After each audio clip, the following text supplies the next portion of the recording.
The Open Therapy Institute is addressing bias in mental health care. Go to our website, opentherapyinstitute.org. We have CE credit workshops about overlooked issues in the field. You can go to our workshop page and register now and become a member. And for those looking for a therapist, we match people with someone who's highly skilled and truly open. Just contact us through the contact page on the website or email us at info@opentherapyinstitute.org. I'm Leslie Elliott Boyce, and I'm speaking with Dr. Andrew Hartz of the Open Therapy Institute. And today, Andrew, you had some thoughts on openness and the importance of open dialogue and not self-censoring. I'm curious to see where that goes with today, because I know you have a lot of thoughts on this, and perhaps you could introduce Yeah. it a little bit better. Yeah. Well, I think so much of like what makes therapy work is openness. And like therapist genuineness is like positively related to outcomes. So like being genuine Mhm. is really helpful to the healing process. And I think it's often when clients are open, that's what leads to the treatment. Um, Obviously the name of the organization is Open Therapy Institute, and that's a nod to the need for open dialogue and the problems of what happens when you don't have conversations like that. Like a lot of what is seen as like generating psychological problems is when people aren't open, when they repress or avoid or suppress or can't talk, and it can derail relationships and all of that sort of thing. And I think like right now, even in 2025, like I do think there's been like a vibe shift a little bit, and there has been an increase in openness. There's still a lot of self-censorship. And I notice this is like an institutional challenge for Open Therapy Institute. It's like if as soon as you kind of develop an institute, there's like a pull to like be very cautious. And I think that there are people who advocate for open inquiry or open dialogue or things like that.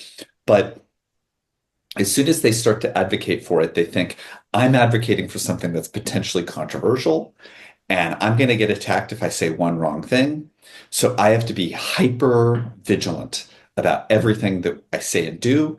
I can't associate with anybody who might be controversial. I can't say anything that might be controversial. I have to stay very narrowly in terms of advocating for this issue. Mhm. And I've got to stay away from anything controversial. But then there's this paradox that gets set up where then it's like, okay, if you have an organization that's supposedly advocating for openness, but not doing it, it's almost like I think it ends up not moving things forward because you're actually not comfortable with openness. You're not actually facilitating openness. You're saying to people we should be open, but Mhm. you're not comfortable actually doing it. Mhm. And so I've really come to the firm belief that the only way to actually get culture, society, institutions to be more open is to like practice it. And I think a lot about these conversations, which are not scripted, and we go off script and we say controversial stuff, and maybe I would take some of it back or think over it and want to polish some of the things I'm saying. But I think that there's something inherently valuable about demonstrating openness, demonstrating dialogue, being able to talk about controversial issues in an uninhibited and a sincere way that is really potentially healing and like needs to be modeled. And it's not just for culture, but like maybe particularly for therapists and for therapy of like Mhm. showing like we are having a really hard time talking about some really important stuff. And if we want to have a culture of openness, we have to kind of like live it, I think, to get there. Yeah, there's so much in that. I think when you're talking about the value of unscripted dialogue, I thought of when I first discovered podcasts, I guess that would have been like 2017, 2018, something like that. I started listening to all these conversations, and it was really cool because suddenly you have something. I mean, it filled, somebody said this recently, the NPR shaped hole in my life because I had Yeah. loved NPR when I was younger, but then I found it too Right. propagandistic over time.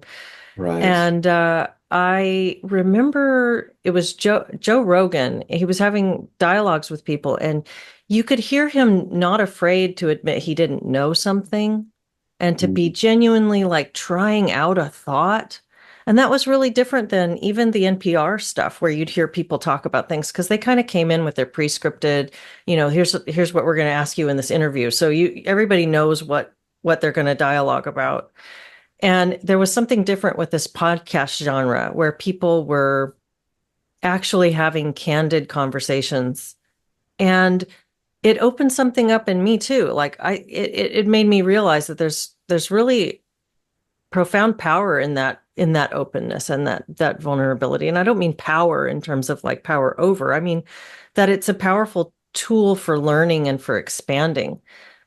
And also when you were talking about the institution and how as things grow, there's this tendency to put up guardrails and sort of Mhm. constrict a little bit. I thought about that quote. If you aren't a liberal when you're young, you have no heart. But if you aren't a middle-aged conservative, you have no head.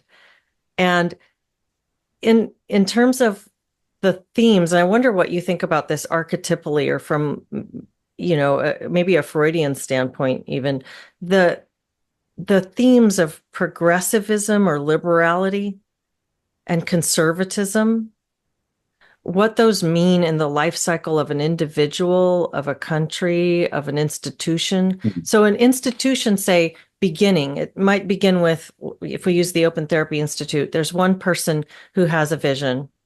And Right, so that person is unconstrained in their pursuit of that vision. They have nothing to lose because it's all build. It's all new, it's right. uncharted. And so as you go forward, you're gathering ideas and you're putting things into motion, but you don't have an edifice behind you that you need to protect. Yeah, It's so there's this progressive spirit, right? And I don't necessarily mean that in terms of leftism or right wing or anything, but there's this right. progress forward. And then as you have something that you have attained and you have built, now you have something to protect. And so I wonder, is that sort of are some of those themes inevitable Yeah. in our cycles? My initial thought kind of goes to like the development of psychoanalysis also, where like there was a lot of creativity and exploration, and parts of it really got locked down, Mhm. some earlier than others, and then it kind of becomes a dogma. And the places that are doing interesting work, I think, manage to avoid that. But then they'll create a new institute that has like a lot of creativity, and then that becomes locked down. So there's definitely something to that. I mean, we don't really have a choice at Open Therapy Institute to like have a dogma yet because there's not enough literature on the topics that we're talking about to settle on a dogma. We have to be a place that's like of innovation and creativity and inspiration because if you're thinking about like how does censorship culture interact with mental health and what should therapists do about it, like we're starting that conversation. So Mhm. we're definitely about trying to start conversations. I I've been a little bit disappointed at I think I would have thought you talked about the power of open dialogue and of candid exploration. I would even say there's like a vitality or like I think That's there's a a better word. healing force that comes from it, or there's a richness, and that is really valuable. And I think it can lead to creativity and insight, wisdom, and like fulfillment. Um, and I've been, I think, a little bit thrown off that the heterodox spaces or maybe more center right spaces that are more anti-counterculture or it's not anti-cancel culture and anti-cancel culture that they've I would have thought that they would be more creative spaces. Mhm. I would think that I would have expected like okay, if you can get out of censorship culture and you can get to a place of real like heterodox thinking, I would say, oh man, the creativity is just going to fly. And you're going to see art and literature and like ideas and philosophy and things just growing. It's just fertile soil. And you're going to get all this like new creative stuff emerging that's going to be exciting and compelling. And and that the old arts systems that have been dominated by this very tight, stifled orthodoxy, it's just going to strangle the creativity and they're going to become like corpses. I I think that the maybe the corpses did has kind of happened. I'm pretty disappointed in what artistically our culture's been creating, Hmm. but I haven't seen yet Mm. the vitality come out of the heterodox space of like lots of creativity, lots of innovation, Mm. beyond just a response to DEI or, censorship, like a real rich, like, okay, let's say you don't have censorship anymore, like time to create, time to innovate. Like I would just expect it to be much more creative than it's been. And it might be because people aren't actually practicing it. They're talking about they're talking about it instead of doing it. Mhm. Um, Could that be that we live in a time when we are so cognitively oriented? We're so oriented toward thinking about stuff and information acquisition and misinformation and just we're very in this sort of cognitive educational right. epoch maybe, and maybe the idioms of creativity are of that, colored by that. And so we do see Yeah. like organizations forming all over the place and people Yes. forming new coalitions to have the discussions that they need to have and to build bridges. And you see lots of podcasting and Yeah. lots of dialoguing about stuff, but it's not taking that form of necessarily literature or visual arts or things that would have been idioms of a past epoch of creativity. It's like it's a the creative open process is not something that you can kind of like, I think like a lot of stuff that comes out of mental health about therapy, it's not something that you can just be told, be open now. Yeah. You try it out and you get comfortable with a different way of being and letting things go without thinking twice and starting to play off ideas and getting inspiration and having more things come. It's social, it's interpersonal, it's a process, it's an experience. I think it shouldn't be too online. It's probably Mm. face-to-face, in-person stuff is very important. And it's an experience and a process. And it's not so much like you can just be told, like, oh, I read something that told me to be open and now I'm like creative. It's like you actually need spaces where people are living it and doing it and feeding off of each other. Um, and I'm not sure that that's really been created. Like Mm. even in New York, like there's okay, like let's say 10% of New York is conservative and there's probably another 10 or 20 that's heterodox or more even. And it's like, where do they go? Where Mm. are the social spaces where people connect to other people?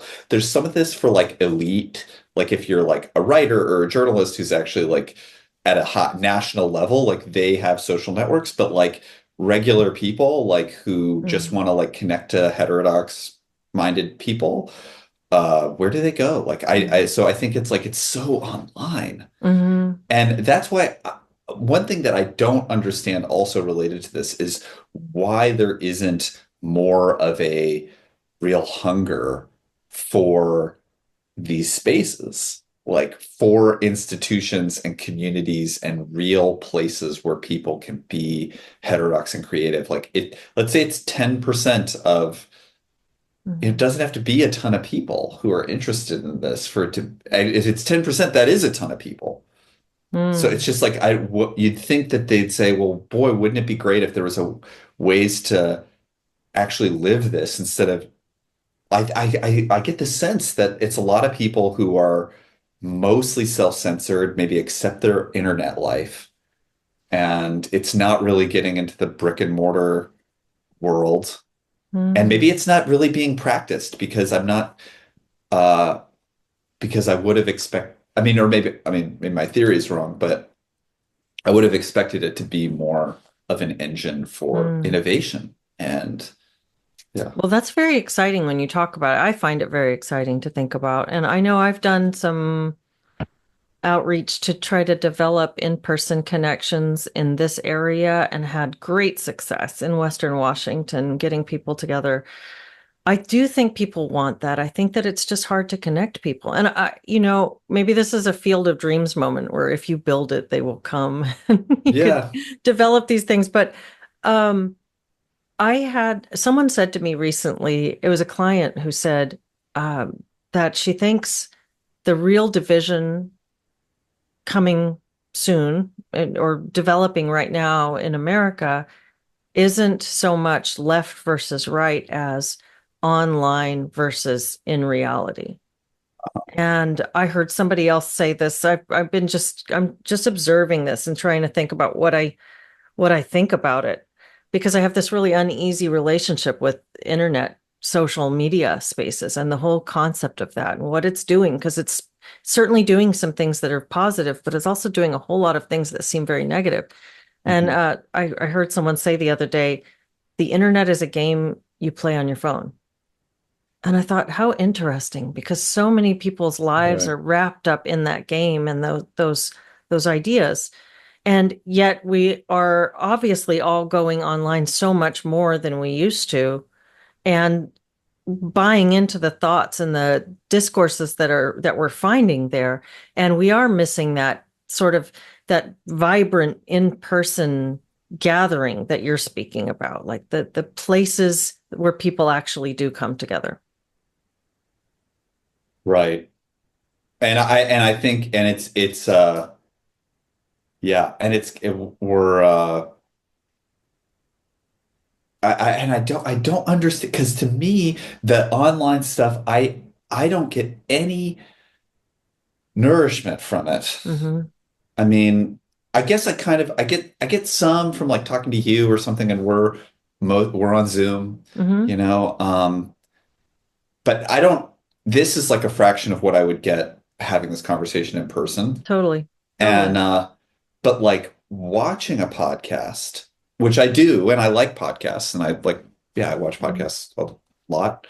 Um, but I don't find it socially nourishing. And I Hmm. would just like, I just think would be starving for some of these in-person places where you can connect to people. And maybe that's like, we talked about like the vision for Open Therapy Institute and like a lot of people who are self-censoring, they're not looking for a therapist. Maybe they're looking for more of this in-person type of connection that probably has a lot in common with therapy in terms of a space where you're actively there's a container and some sort of regulatory function so it's not doesn't get too wild, but it is focused on fostering openness and connection. Hmm. And there is a kind of like therapeutic function in the background, even if it's Hmm. not quite therapy per se.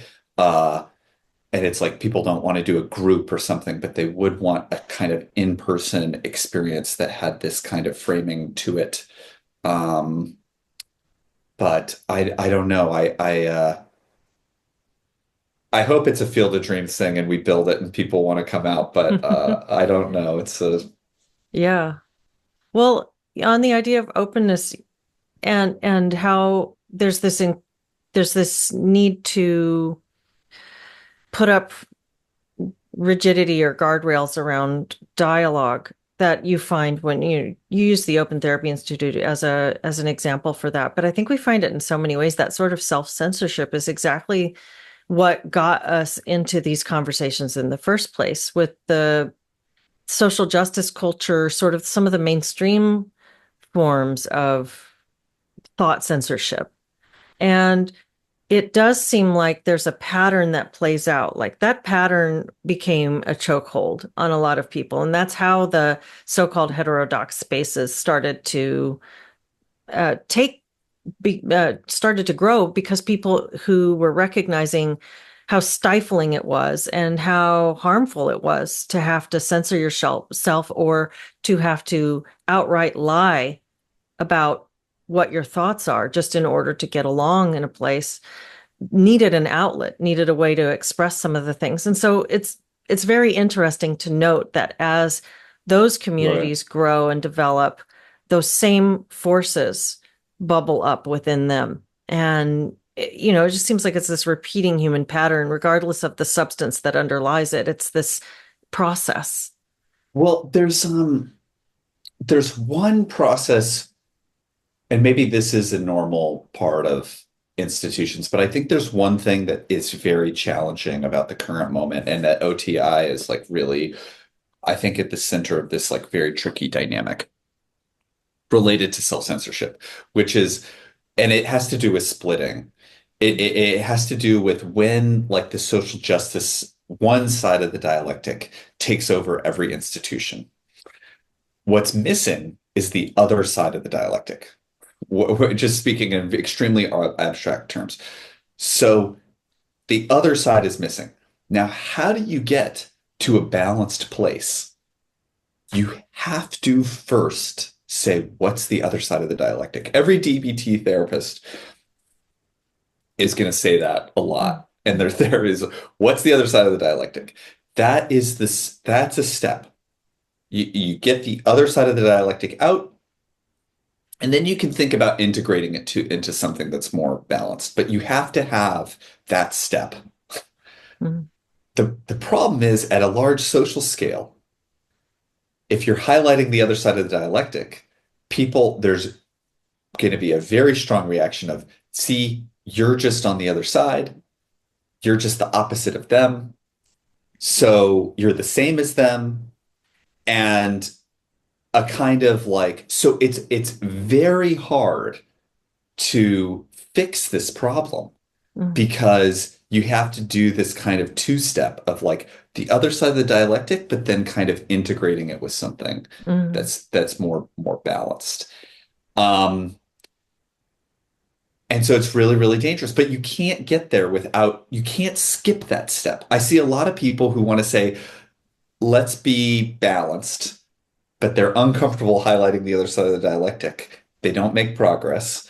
Or they highlight the other side of the dialectic, they get framed as right wing or radicals, and they get pushed over there. That's one of so being open is fraught with Mhm. all of these challenges. And like we talk about controversial things here, Mhm. and it'd be easy for someone to say, look, he said this or he said this means he's Mhm. this or that or whatever. And it's like you kind of have to um there's some, I don't know what it is, like some persistence to stick with highlighting the other side of the dialectic without losing your anchor, um so that you can get to a more healing place. But it's a very fraught thing, and I see a lot of people who this has to do with the self-censorship. They know there's a missing side of the dialectic. They might even know what's there, Mhm. but they don't want to say it because then all of a sudden they're that and they're worried about getting labeled as that. But it'll never get fixed without that piece Mhm. being voiced. It'll Mhm. never get fixed. So, so it's a very challenging dynamic because I don't want to be I don't want to be the right-wing therapy institute. We could have Mhm. framed it that way. It's like we're for conservatives and we hate the libs or something. Like that's not who I am. That's not what I believe. That's not what I'm going to do. Mhm. Mhm. But we're never going to fix this problem if we don't talk about what's missing from the field and ways the field is getting it Right. wrong. We have to do that first. Right. But then, so it's just like I think it's like a very tricky balance. Yeah, I think that's it. It makes me think of the shadow, Jung's shadow, like what you're not aware of consciously or trying to repress or in denial of about the self. If you can't look at it, then how can Yeah. you really integrate? How can you really understand? And that challenge. And I don't have an institute. I just have a little YouTube channel where I have conversations with people. But I Yeah. named it the Radical Center when I Right, created the right, right. channel. And it was meant to be a bit of an ironic title, radical right, radical left. What about the radical center? Or, Right, right, right. just I threw this together really quickly, and that was the title that came to my mind.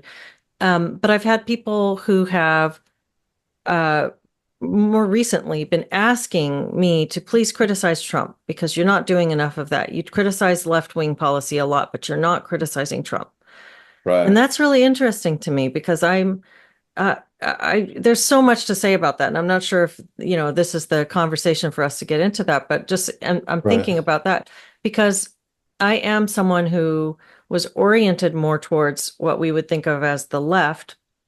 And I've been having that criticism of the left is sort of looking at the other side of the dialectic. But how the things that are going on in academia, in therapy education, and in some of the mainstream culture, here are some problems that I see with that. So that's sort of calling that other side of the dialectic. But as soon as you start doing that, people are saying, whoa, there's a whole nother side over here. So it's this multifaceted thing that it's just super fascinating. It's more like we're inhabiting a sphere rather than like a grid of left and right and Yeah, up and down. totally. And people are incredibly dysregulated about this stuff, which is Mhm. part of why it gets so crazy and they have such a hard time talking about it and their feelings are all over the place about it. Like I don't think we've ever talked about Biden. Like I never weighed Yeah. in on like, but I think this about Biden or I think this about Obama or I think this about Trump. Like I'm not really for, for me, it's like, okay, what do I think about tariffs? Well, who cares what I think about tariffs? Like I just like so I don't feel the need to weigh in on every political issue. Mhm. My main concern is what's happening in the mental health field. Mhm. And I do think that there's something like maybe that the most charitable explanation for some of it is like there are people who are watch your channel or like OTI who are identify as liberal or identify as centrist and they're they don't want they want a sense of community also and they Mhm. don't want to feel left out or voiceless or misattuned either um and so it is worth keeping in mind like the full spectrum of people that have like Mhm. concerns about these issues um and they have a wide range of different critiques about what's going on and we don't want to like erase that diversity but I do feel a little bit weird about like I don't really I don't think we talk about like public policy we Mhm. don't talk about So yeah, we don't really talk about public policy, and I think it's interesting that there's this sort of affiliative pressure. I don't know how to describe that, but it's sort of this pressure that people experience to be associated with the right things or saying the right things or fitting in. And that's so interesting how people form their reference groups and the need to have the proper way of thinking or the values that that they think are important reflected back to them by the groups that they respect and affiliate with. And Mhm. so we end up having, it's kind of that slippery slope from that to cancel culture. But these Right. pressures to, if I'm going to associate with you or watch your channel or maybe want to share your podcast with somebody, I need to make sure it signals the right things in order for me to feel comfortable that I'm represented here. Yes, yeah, yeah. And so there's Yeah, that and goes on both sides or all sides, I suppose. it is important to kind of remember that. I mean, like I do think that like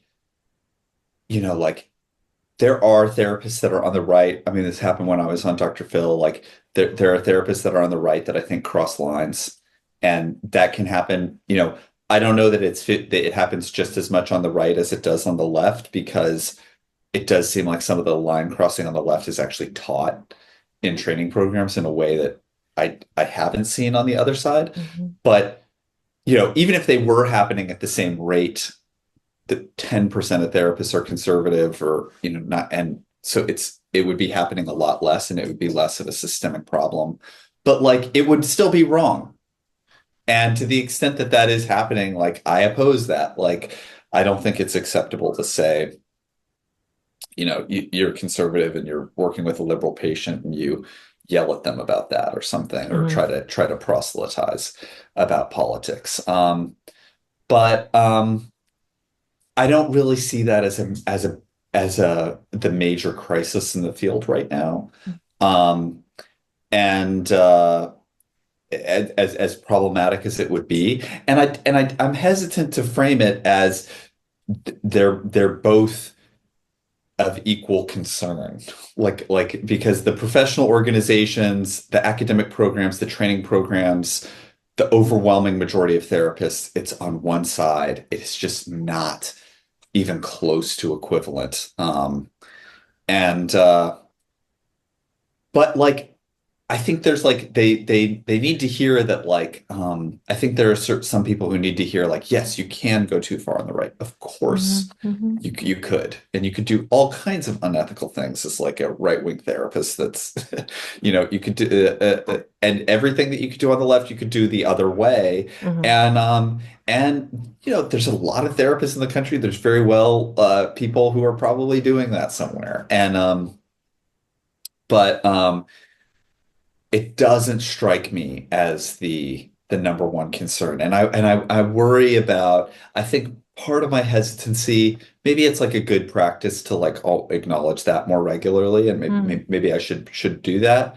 Um, I think part of my hesitancy is about creating a false equivalence. When I first talked about people about bias in the field, they'd say, "Oh yeah, but there's conservatives who would do their things too." And so it's, 50-50. And, it's like, no, that's not the world that we're in right now. So I don't want to like, and I don't want to have a practice of like always acknowledging like, you know, Hmm. conservatives could do this too. And like, it's like if there's a little bit of like, what's this really about? But of course it's true. And maybe it does, put people at ease and they're able to trust it more if you say things like that more regularly.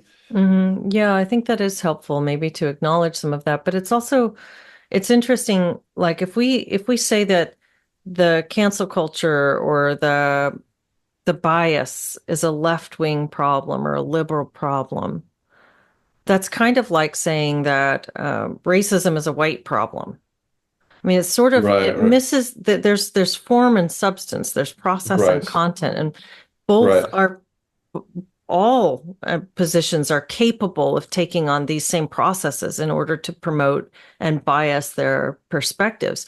We just happen to be in a time when the bias that we're experiencing is a very is of a very left-wing liberal flavor. We've seen that take Yes. over. So to stay open, I suppose, or to stay in the center would be to acknowledge that there's a problem with this process and that it's not so Yes. much these ideas. You are welcome to think what you want to think. In fact, like going back to social justice in therapy, I think it would be fine to have a therapeutic orientation that's called social justice therapy. If you want to train people that way, just label it what it is.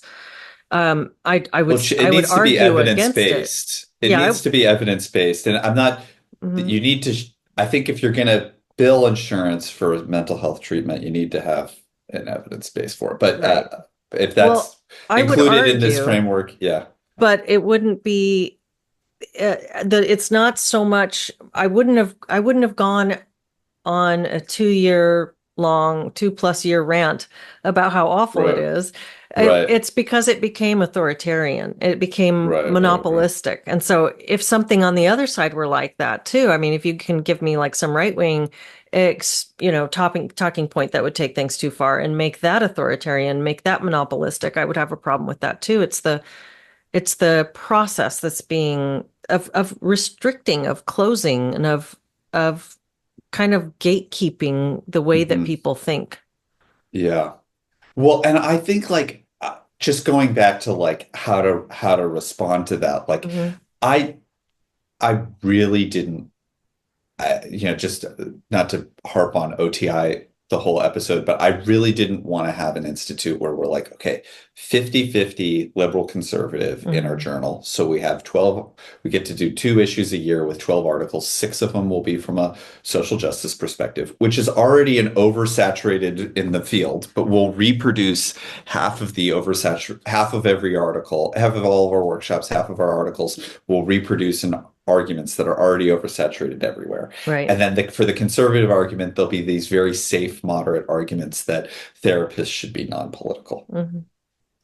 That just has no appeal to me at all. I just did not want to do that. I was like, there's so many interesting perspectives that are missing if we have the courage to actually unpack them and do interesting work that's not being done anywhere. And I Hmm. don't want to spend half of my resources platforming stuff that's already dominating every training program. Like I we have limited resources. Like if I was the American Psychologist and I was the flagship journal of the APA or something, I would feel an obligation to represent both sides. But if we're specifically trying to highlight issues that are overlooked, Yeah. I don't want to spend half my resources regurgitating arguments that I've already heard dozens of times and everybody gets in every training program. Like it's just um and I want to make sure that we actually use those resources to do the interesting, important work that no one else is doing. But the danger is, just like I said, then you get labeled, oh, you're the other side. And Mm-hmm. Mm-hmm. uh, yeah, I Well, think I it's just a think, step in the process yeah. toward like once we that enters the conversation, we can start to integrate it in a more balanced way. But we have to get it out there first. Mm-hmm. Absolutely. And I think that perhaps the only way to guard against some of that institutional rigidity coming on is to maintain that dedication to the openness and continue to perform that process, which is what OTI has been doing. Totally. Thanks. Yeah. Yeah, thanks, Andrew. Thanks, Leslie.